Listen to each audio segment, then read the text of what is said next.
In this video, I will show you how to use the Steam in-game recording. If you find this video helpful, don't forget to leave a like and subscribe. So to use this in-game recording from Steam, what we need to do first is to enable this option. So to do this, we need to go to here to Steam and now click on Settings.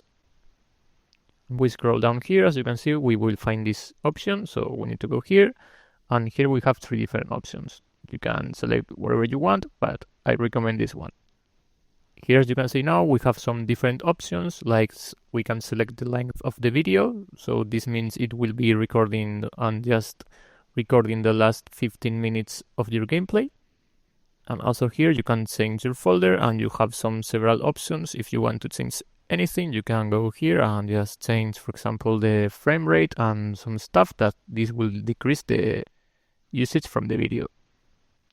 So once we enable this option, we just now to play a game, and we'll be able to have some recordings.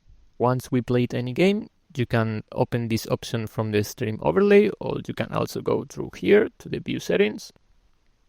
And now here you can find this option, this recording and screenshots. You click here, this will open all the recordings and the screenshots you have done to use with your Steam. And here, as you can see, this is the background recording has been happening while I was playing some games. So here, as you can see, this is the last game I played from Counter-Strike. So we can, as you can see, in Counter-Strike, we can see when we kill or when we are killed. From here, we can also make a clip. So we need to click here. As you can see, we can select the length of the clip.